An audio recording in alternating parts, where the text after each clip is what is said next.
Hello guys, how are you doing? So जैसा कि हमने लास्ट एपिसोड के अंदर देखा था कि लेटेस्ट जिया को खत्म करने के लिए यहाँ पर ये एल्डर्स आपस में आगे बढ़ रहे होते हैं और हमें देखने के लिए मिला था कि तभी वहाँ पर एक काफ़ी ज़्यादा खतरनाक से एल्डर की एंट्री हो चुकी थी। और जैसे ही उस बंदे ने वहाँ पर कदम रखा था तो स्पेक्टिकल के अंदर से काफ़ी खतरनाक तरीके से क्रैक पड़ रहे थे। और इसके अलावा भी यहाँ पर सभी लोगों की हालत बहुत ही ज़्यादा पतली हो जाती है, क्योंकि जैसे ही यहाँ पर एल्डर की एंट्री होती तो सभी लोगों के मुंह से बस एक ही डायलॉग मिलकर कि लग रहा है कि अब असली पापा आ चुके हैं। जैसे ही अब वो वहाँ पर आता है तो फिर यहाँ पर सारे ही लोग उसकी खतरनाक डोमिनेंस को फील कर पा रहे थे। जैसे ही एल्डर हेकिन एक एक कदम आगे रख रहा था, वैसे वैसे यहाँ पर स्पेक्टिकल्स के अंदर लगातार क्रैक पड़ रहे थे। उनका एक एक कदम यहाँ पर आसपास की सारी जगह के अंदर बहुत ही ज़्यादा बुरे तरीके से शोक क्रिएट कर रहा होता है। यही नहीं, यहाँ पर ये जो अपने एल्डर्स होते हैं इनकी हालत इतनी बुरी हो चुकी होती है कि ये इतने खतरनाक डोमिनेंस वाले प्रेशर के अंदर ढंग से खड़े भी नहीं हो पा रहे होते। और तभी शायान यहाँ पर खड़ा हुआ देख रहा होता है और कह रहा होता है कि ये हो पर एक असली ताइशु एडल्ट एंशियंट ड्रैगन की। और शायान उससे डीपली इम्प्रेस भी हो चुका होता है,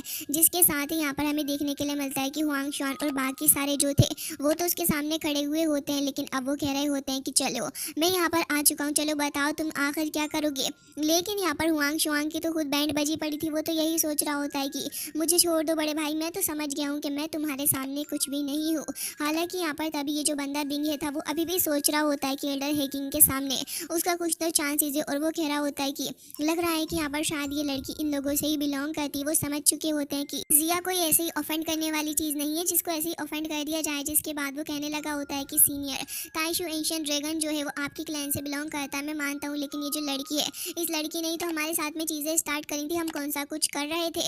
अब ये सुनने के बाद तो यहाँ पर एल्डर हेकिन और भी ज़्यादा भड़क जाते हैं और कह रहे होते हैं, हेवनली फीनिक्स डीमन फैमिली, आखिर तुम लोग अपनी हद से कब बाज आओगे? तुम्हारे अंदर सच में इतनी ज़्यादा हिम्मत है कि मैं खड़ा हुआ हूँ और तुम बोल रहे हो? और ये कहने के बाद वो एक बार फिर से और भी ज़्यादा स्ट्रॉन्ग प्रेशर रिलीज करते हैं, जिससे कि यहाँ पर बिंग है की तो बैंड ही बज जाती है। और वो कह रहा होता है, मैं मान चुका हूँ कि मेरी कोई औकात ही नहीं है इस बंदे के सामने। हालांकि तभी हमें देखने के लिए मिलता है कि हुआंग शुआन अभी भी अपने आप को प्रोटेक्ट करने के लिए आगे बढ़ रहे थे, लेकिन यहाँ पर ही किंग जैसे ही एक और गुस्से की नज़र इनके ऊपर डालते हैं, तब इन दोनों की धज्जियाँ उड़ चुकी होती हैं और इंटरनली बहुत ही बुरे तरीके से इंजर्ड हो चुके थे दोनों ही। और देख रहे होते हैं कि वाकई में ये बंदा बहुत ही ज़्यादा खतरनाक वाला बंदा है।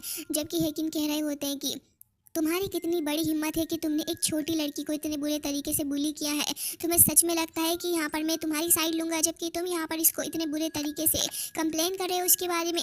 जबकि हमें देखने के लिए मिलता है कि बाकी सारे ट्राइब एल्डर भी वहाँ पर आके खड़े हो चुके थे और कह रहे होते हैं कि तुम जैसे बास्टर्ड्स को मेरी आंखों के सामने से पहले ही हट जाना चाहिए था। चलो बताओ कि आखिर तुम में से किसके अंदर इतनी हिम्मत है कि वो मेरे सामने आकर खड़ा हो और आकर मुझसे फाइट करे। अब यहाँ पर ये सब कुछ सुनने के बाद अब एल्डर शुआंग शुआन जो थे वो कह रहे होते हैं कि लग रहा है कि हमारी ही गलती है, वाकई में हमारी गलती है, हमें ऐसा नहीं करना चाहिए था। फैंग किंगर भी हैरान थी। और हमें देखने के लिए मिलता है कि जायशिंग वो तो वहीं साइड में खड़ा हो चुका होता है। वैसे तो ये इतनी बड़ी बड़ी बातें फेंकता है, लेकिन अब बिल्कुल चुपचाप होकर साइड में खड़ा है, जैसे कि मैंने तो कुछ किया ही नहीं वाला एटीट्यूड। तभी यहाँ पर हेकिंग पूछने लग जाते हैं कि लिटिल गर्ल तुम मुझे बताओ कि आखिर इनमें से तुम्हें किसने बुली किया है। तभी लिटिल जिया कह रही होती है कि अभी बताती हूँ आपको। और ये कहने के बाद वो कह रही होती है कि आप उस ओल्ड बास्टर्ड को देख रहे हो, उस ओल्ड बास्टर्ड ने भी मुझे परेशान किया। और जैसे ही वो यहाँ पर हुआंग शुआंग की तरफ को फिंगर पॉइंट करती है, तब तो हुआंग शुआंग कह रहा होता है कि दीदी ये तो आपने बहुत ज़्यादा गलत कर दिया, अब आखिर मुझे कौन बचाएगा। लेकिन यहाँ पर इसको तो अब कोई भी नहीं बचाने वाला था, क्योंकि एल्डर हेकिन जो थे वो काफ़ी ज़्यादा तेज़ी के साथ में पलक झपकते ही उसकी आंखों के सामने आ जाते हैं, उसे पीछे हटने का मौका तक नहीं मिलता। और एल्डर हेकिन उसके फेस के ऊपर एक पंच जड़ते हैं, जिससे कि यहाँ पर उसका पूरा का पूरा फेस ही बिगड़ चुका होता है। लिटरली उसके फेस का स्ट्रक्चर खराब हो चुका था। और फिर वो यहाँ पर हवाओं में लहराते हुए वो यहाँ पर बहुत बुरे तरीके से आकर धंस जाता है एक पहाड़ी की छाती के अंदर। और अब यहाँ पर उसकी खुद की छाती भी फूट चुकी होती है कि भाई साहब मैंने यहाँ पर किसी बंदे से पंगा ले लिया। जबकि यहाँ पर वो ये भी कह रहे होते हैं कि तुम जैसे बास्टर्ड्स की इतनी ज़्यादा हिम्मत है कि तुम हमारी ताइशु एंशियंट ड्रैगन क्लैन के साथ में भिड़ रहे हो, क्या तुम्हें अपनी औकात नहीं नजर आती? तुम्हारे सामने बच्चे हो और बच्चे बनकर ही रहो। और कह रहे होते हैं कि आगे से तुम ज़रा इस बारे में ध्यान रखना। और तुरंत एक बार फिर से अपनी स्ट्रॉन्ग प्रेशर को रिलीज़ करते हैं, तो फिर चारों ही डायरेक्शन में वो प्रेशर काफ़ी ट्रेमेंडस तरीके से फैलने लगा होता है और इन सभी की हालत पतली हो जाती है। ढेर सारे क्रैक्स भी हमें देखने के लिए मिलते हैं। जबकि शायान यहाँ पर खड़ा हुआ था और शायान इस पावर को देख के कह रहा होता है कि वाकई में कितनी ज़्यादा खतरनाक पावर है, ट्रूली ओवर बियरिंग पावर है इनके पास। तो लिटिल जिया तब खिलखिला के हंस रही होती और कह रही थी कि बहुत ही ज़्यादा बढ़िया, बिल्कुल ही मज़ा आ गया मुझे तो। फिर शायान के पास जाकर कह रही होती है कि चलो बताओ, हमारा एंशियंट ड्रैगन क्लैन औसम है कि नहीं। तभी शायान कह रहा होता है कि ऑफ कोर्स लिटिल जिया। तभी यहाँ पर एल्डर किंग भी आ जाते हैं और कह रहे होते हैं कि लिटिल गर्ल, क्या तुम अब सेटिस्फाइड हो इन सारी चीज़ों से। तभी वो कह रही थी कि आपने वैसे इतना बुरा काम भी नहीं किया है। खैर, अब मैं आपकी ट्रिक्स के बारे में किसी को नहीं बताऊंगी एंड मुझे लगता है कि अब ये मामला यहीं पर हम सेट कर सकते हैं। तभी वो कह रहे थे कि हाँ, अब और ज़्यादा बातें नहीं, चलो यहाँ से बाहर चलते हैं। और ये कहने के बाद तुरंत ही वहाँ पर क्रैक को ओपन करते हैं। लिटिल जिया सबसे पहले आगे बढ़ती है, फिर शायान और उसका ग्रुप भी यहाँ पर इसकी तरफ को आगे बढ़ते हैं। और लास्ट में यहाँ पर एल्डर हेकिन खड़े हुए थे, जो कि जाने से पहले पलट के देखते हैं और कह रहे होते हैं कि हेवनली डीमन फैमिली, मैं तुम्हें इतना बताना चाहूँगा कि जो तुम्हारी फालतू की हेवनली डीमन फीनिक्स फैमिली है ना, हमारे ताइशू ड्रैगन क्लैन के सामने कुछ भी नहीं है। और एक बात याद रखना कि अगर तुम्हारी इतनी औकात है ना, तो फिर आकर डायरेक्ट मुझसे बात करो, तुम्हारे क्लैन के अंदर इतना भी दम नहीं है। और याद रखना कि तुम्हारे एंशियंट एम्परर को भी हम ही ने ख़त्म किया है, तो तुम जैसे चूहों की हमारे सामने औकात ही क्या है। और ये कहने के बाद वो तुरंत यहाँ पर एक काफ़ी ज़्यादा खतरनाक स्वैग के साथ वहाँ से चले जाते हैं। हुआंग शान और बाकी सारे यहाँ पर खड़े हुए थे और फैंग किंगर कह रही होती है कि अब हमें क्या करना चाहिए, क्योंकि अब तो यहाँ पर ये जो एंशिएंट टाइशू ड्रैगन का ये जो एल्डर है ये भी यहाँ पर आ गया है। जबकि वो कह रही होती है कि और वो छोटी लड़की, वो तो हमारा फ्रूट ही लेकर छीन के चली गई है हमसे। अब हमें क्या करना चाहिए, क्योंकि सारी चीज़ें तो हम उनको ऐसे हैंड ओवर नहीं कर सकते।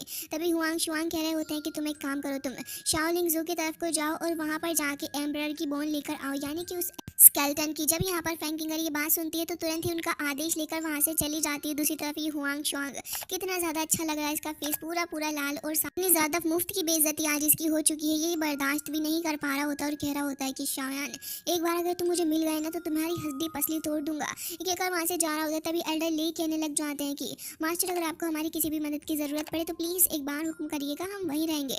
जबकि हुआंग शुआंग कह रहे होते हैं कि जाओ, जाके पहले अपनी खुद की पवेलियन को तो बचा लो एल्डर लेगी। और ये कहकर वहाँ से चले जाते हैं उनकी इंसल्ट करके। जो फैंग किंगर और उसका ग्रुप वहाँ पर आ जाते हैं, जो कि बता रहे थे कि हमने यहाँ पर इन बची कुछ बोन्स को कलेक्ट कर लिया। और कह रही होती है कि उस स्केल्टन की बोन्स को हम लोग लेकर आ गए। तभी हुआंग शुआन कहते हैं कि चलो अब यहाँ से वापस चलते हैं। जबकि हमें दिखाया जाता है कि अब फैंग किंगर यहाँ पर बची थी, तो वो एल्डर लेई को रिस्पेक्ट पे करके वहाँ से चली जाती है। अब बचे थे बीस्ट क्लैन के दो बंदे, जो कि कह रहे थे कि अब हमें क्या करना है। एल्डर लेई तो यहाँ पर वैसे ही गुस्से से आग बबूला होता है, तो वो लाइटनिंग स्पीड से वहाँ से चला जाता है। तो फिर वो दोनों भी वहाँ से निकल जाते हैं। हुआंग शुआंग कह रहे होते हैं कि काम करो, तुम यहाँ पर दो बंदों को लेके नाइन नीदरवर्ल्ड पाइथन क्लैन की तरफ जाओ और जाकर उन्हें बताओ कि यहाँ पर उनके दो बंदों को किसी ने पोजेस कर रखा है एंड ये जो मिस्टीरियस पर्सन है ये यहाँ पर शायान के साथ ही है, तो फिर यहाँ पर हमारा काम बन जाएगा। अब ये सुनकर फैंग किंगर नेचुरली स्माइल कर रही होती है। जबकि दूसरी तरफ हमें दिखाया जाता है कि इस टेरिटरी से बाहर शायान और उसका पूरा का पूरा ग्रुप यहाँ पर निकल कर आ जाते हैं। जब यहाँ पर ये चीज़ एल्डर देखते हैं तो फिर एल्डर हान और बाकी सारे लोग यहाँ पर आकर शायान को देख के बहुत ही ज़्यादा खुश भी होने लगे थे। जिसके बाद यहाँ पर शायान सबसे पहले कह रहा होता है कि एल्डर हैकिन, आपका बहुत ही ज़्यादा शुक्रिया कि आपने मेरी मदद की। जबकि हैकिन कह रहे होते हैं कि कोई बात नहीं, हमारी ट्राइब के अंदर इस लड़की का एक खास स्टेटस है, तो इसी वजह से यहाँ पर तुमने इसे जोंगजू से पूरी से बात अपनी रिस्पॉन्सिबिलिटी निभाई है, इसको अच्छे से सेफ रखे। तो फिर ये तो वाकई में हमारे लिए एक बहुत ज़्यादा बड़ा फेवर है और मेरे दिल में ये फेवर हमेशा ही रहेगा। जबकि शायान कह रहा होता है कि सीनियर, आप कुछ ज़्यादा ही पोलाइट हो रहे हैं, लिटिल जिया तो मेरी बहन के जैसी ही है। जबकि यहाँ पर एल्डर किंग यहाँ पर खुश हो जाते हैं और यहाँ पर लिटिल जिया कह रही होती है कि शायान, तुम्हें पता चल ही गया होगा कि ये मेरे अंकल हैं। और साथ ही यहाँ पर अंकल को इंट्रोड्यूस करवाते हुए कह रही होती है कि अंकल ब्लैक, इन सभी से मिलिए, ये यहाँ पर सारे के सारे मेरे साथी हैं। और सभी को इंट्रोड्यूस करवाती है, जिसके बाद सारे लोग उनको बहुत ही ज़्यादा रिस्पेक्ट पे करते हैं।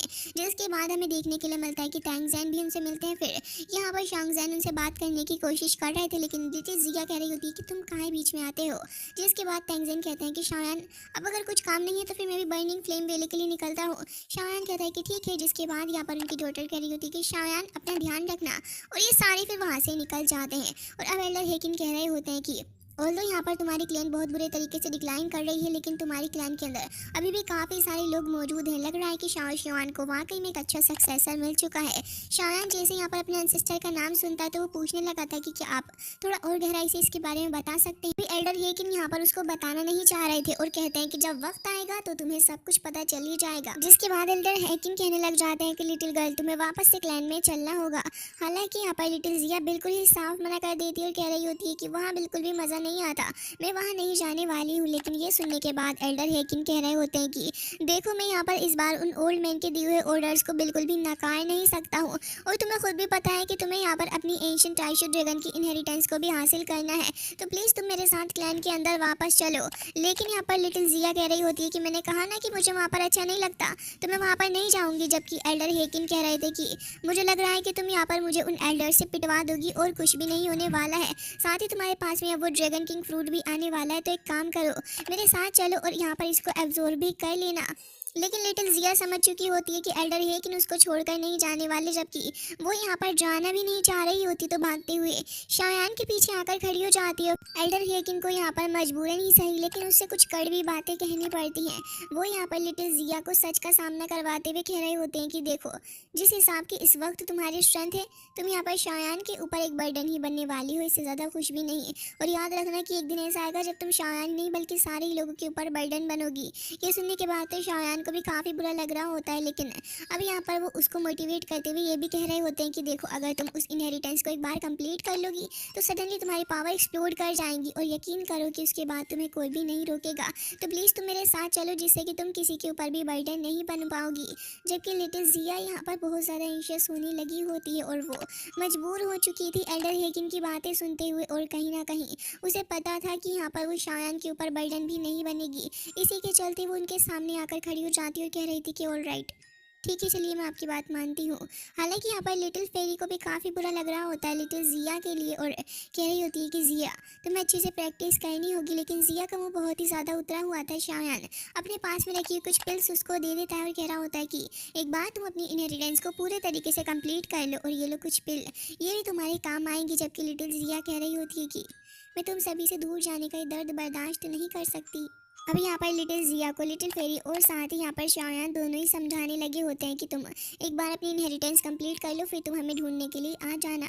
जिसके बाद वो बेचारी रोते रोते वहाँ से जा रही होती और काफ़ी ज़्यादा हताश भी हो गई थी। लेकिन फिर माहौल को चेंज करने के लिए वो तुरंत ही अपने टीयर्स को साफ कर लेती और कह रही होती है कि तुम्हें यहाँ पर रहना होगा शायान, और याद रखना कि तुम मुझसे बिल्कुल भी सप्रेस नहीं हो जाओ। इस चीज़ के लिए तुम्हें ध्यान रखना और अच्छे से एडवांस तरीके से प्रैक्टिस करना। साथ ही शायान से कह रही होती है कि मेरे लिए पहले पिल बना के रख लो, जिससे कि मैं वापस आऊँ तो ना तुम्हें परेशानी हो ना मुझे।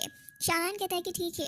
जिसके बाद वो यहाँ पर बाय बोलती है। हालांकि है कि इनको भी बुरा लग रहा होता है लिटिल जिया के लिए, लेकिन फिर वो कह रहे होते हैं कि शॉन्गजन, तुम यहाँ आओ, तुम भी यहाँ पर हमारे क्लैन से बिलोंग करते हो, और कह रहे होते हैं कि तुम्हारे जो एल्डर्स थे वो भी हमसे बिलोंग करते थे।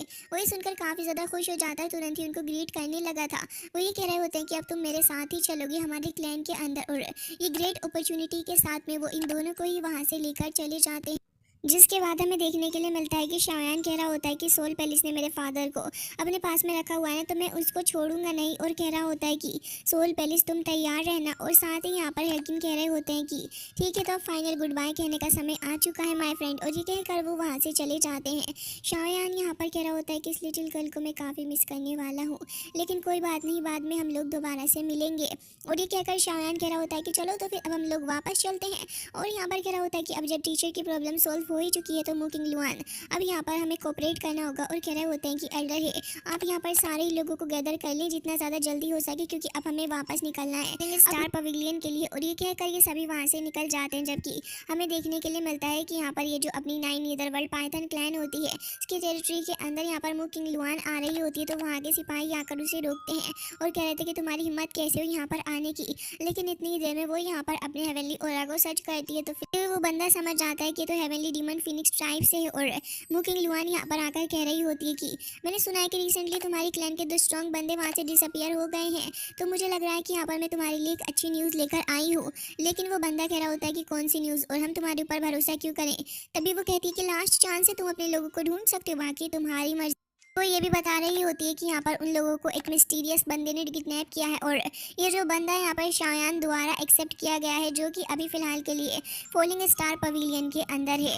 अब वो सारा का सारा पता ठिकाना बता के वहाँ से चली गई होती है। जबकि अब ये लोग जैसे यहाँ पर फॉलिंग स्टार पवेलियन का नाम सुनते हैं, तो वो तो यहाँ पर फॉलिंग स्टार पवेलियन के लिए अब निकलने वाले थे। जबकि दूसरी तरफ हमें देखने के लिए मिलता है कि अपने फैंग जूजे और साथ ही अपनी याओचेन दोनों ही खड़े हुए होते हैं। तभी यहाँ पर फैंग जूजे कह रहे थे कि मैंने ओल्ड मोस्टर के साथ में यहाँ पर पर एक अच्छी रिलेशनशिप बिल्ड करने के बारे में सोच लिया है और अब यहाँ पर उन लोगों ने कहा है कि एज फार एज तुम अपनी स्ट्रेंथ को वापस से रिगेन कर लोगे तब वो हमारे साथ में रहेंगे। जिसके बाद याओचेन कह रहे होते हैं कि एक बार बस मैं अपनी पीक स्ट्रेंथ को हासिल कर लूँ और कह रहे थे कि फिर तो मैं यहाँ पर इस सोल पैलेस से पंगा लूंगा, भिड़ जाऊंगा पूरे तरीके से।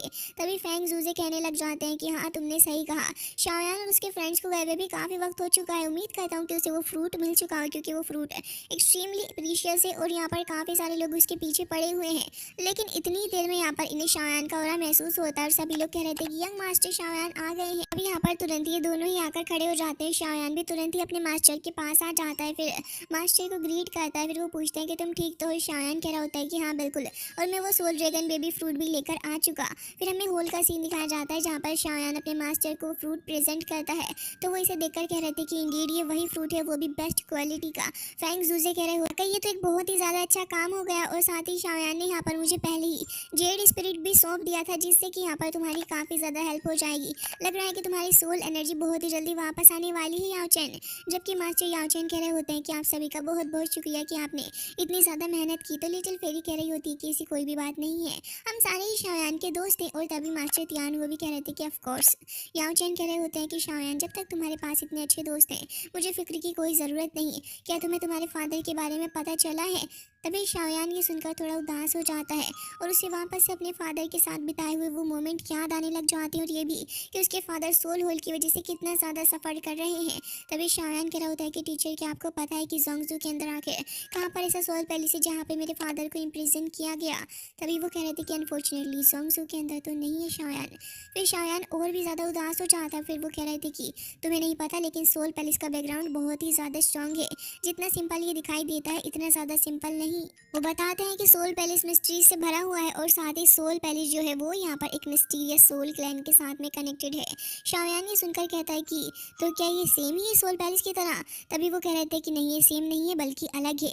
शाओयान कह रहा होता है कि वाकई में सोल क्लैन बहुत ही ज़्यादा स्ट्रॉन्ग है लेकिन फिर भी मैं अपने फादर को बचा कर रहूँगा। तो यहाँ पर मास्टर कहने लग जाते हैं कि बिल्कुल हम उन्हें बचाएंगे, भले ही प्राइस मुझे अपनी जान देकर ही क्यों ना पे करना पड़े। जबकि तभी यहाँ पर ये जो लड़की किंगलिन थी उसको अजीब से चक्कर आने लग जाते हैं। देखते ही देखते वो वहीं पर बेहोश हो गई थी। तभी सारे लोग उसके अराउंड आकर चेक करने लग जाते हैं। अब यहाँ पर लिटिल फेरी डॉक्टर बताती है कि जो वेनम है वो यहाँ पर इफेक्ट डाल रहा है इसके ऊपर। तो शाओयान तुरंत ही उसे मेन होल की तरफ लेकर चला जाता है और वहाँ पर ले जाकर शाओयान एक लिक्विड बना रहा था जो कि गोल्डन एनर्जी के साथ में शाओयान ने फुल कर दिया होता है। फिर शाओयान यहाँ पर इस बीस्ट 6 की पावर्स को लेता है और हमें देखने के लिए मिलता है कि कंपनसेशन के तौर पे शाओयान उसको कुछ पिल्स भी दे देता है जिसके बाद शाओयान यूज़ करने वाला था इस बीस्ट से प्राप्त हुई इस चीज़ को। और हमें दिखाया जाता है कि लिक्विड के थ्रू होते हुए अब जैसे ही वो यहाँ पर जाती है तो वो कंडेंस होकर कुछ गोल्डन मिनी बॉल्स के अंदर कन्वर्ट हो जाती है। फिर शाओयान हेवनली फ्लेम से यहाँ पर उसको और भी ज़्यादा चार्ज अप कर देता है जिसके बाद ही गोल्डन एनर्जी यहाँ पर किंगलिन की बॉडी के चारों ही तरफ फैल चुकी होती है।